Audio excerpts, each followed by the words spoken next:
श्री शिवाय नमस्तुभ्यं भक्तों, स्वागत है आपका पंडित प्रदीप मिश्रा के उपदेश में। आज मैं आपको बताने जा रही हूँ पशुपति व्रत के बारे में। पशुपति व्रत कब करना चाहिए, किस स्थिति में करना चाहिए और कैसे करना चाहिए। अगर आपके यहाँ कोई बीमार है, लंबे समय से बीमार है, या फिर कोई कार्य लंबे समय से टिका हुआ है, नहीं हो रहा है, या फिर धन की कमी हो गई, या फिर कोई भी ऐसी स्थिति लगी कि हमें पशुपति व्रत करना चाहिए, क्योंकि यह एक खास व्रत है जो कि महादेव को सबसे प्रिय भी है। इस व्रत को करने वाले कभी भी खाली नहीं जाते, क्योंकि इस व्रत के शुरुआत मात्र से ही असर दिखने लगता है और हमारा जो कार्य रुका है वो हो जाता है, वह शुरू होने लगता है और जो दिक्कतें परेशानियां हैं वो टलने लगती हैं। तो आपको व्रत को अवश्य करनी चाहिए। इस व्रत को जरूरी नहीं कि आप लोगों के साथ करें, आप इस व्रत को अकेले कर सकते हैं। आपको बता दें कि यह व्रत सिर्फ 5 दिनों का होता है और वो 5 दिन सोमवार के दिन होते हैं, और वो सोमवार के 5 दिन बहुत ही खास होते हैं, क्योंकि आप जब व्रत रखते हैं तो आप सबसे ज़्यादा पवित्र और भगवान के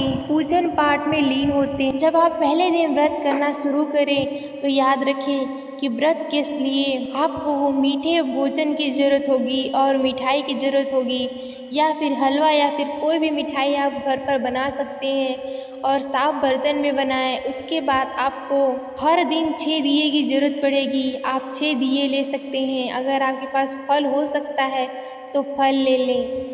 आपको सबसे पहले सुबह एक थाली में मिठाई लेकर जाना है, या फिर जो फल है उसे लेकर जाना है, मंदिर में चढ़ाना है, पूजन पाठ भजन करके वापस आना है और वही थाली रख देना है।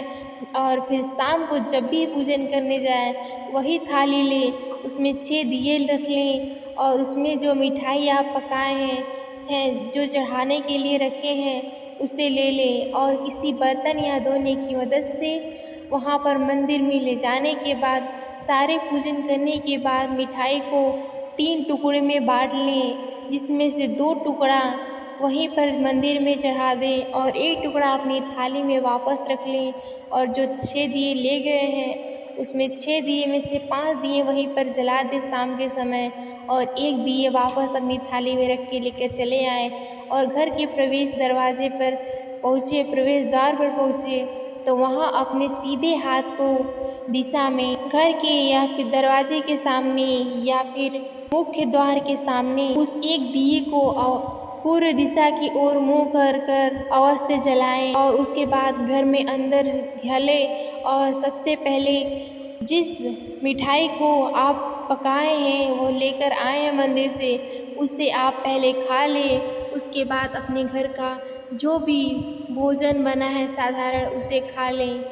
यह क्रिया आप 4 से 5 दिन तक हमेशा करते रहें। अगर इस क्रिया के बीच कोई विघ्न पड़ती है कि आपको व्रत को बीच में ही रुकना पड़ रहा है या फिर वहीं पर व्रत छोड़ दी जा रही है, तो आपको याद रखना चाहिए कि जितने दिन व्रत आप किए हैं, 1 दिन 2 दिन, आप वहीं से छोड़कर जो भी स्थिति है वो देख लें। उसके बाद जब आपको लगे तब उस व्रत को आप पूर्ण कर लेना है। अगर आपने 4 व्रत कर लिया है और उसके बाद किसी कारणवश व्रत नहीं कर पाए, या फिर बीमार होने की स्थिति में या फिर किसी भी कारणवश से व्रत को बीच में ही छोड़ना पड़ गया, तो आप 4 व्रत के बाद अगला जब व्रत करेंगे तो वह 5वां व्रत होगा।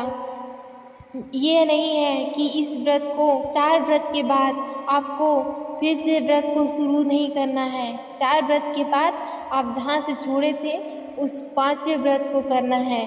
जब आखिरी दिन आ जाए तब भगवान से अपनी ही पूरी मनोकामनाओं को सम्मुख रखते हुए और उनसे प्रार्थना करते हुए एक नारियल को चढ़ाना है और चढ़ाकर वापस लेकर आना है। और वही दिए जलाने के प्रोसेस के बाद मिठाई खाना है और नारियल को प्रसाद के रूप में सभी को वितरित करना है। श्री शिवाय नमस्तुभ्यं। हर हर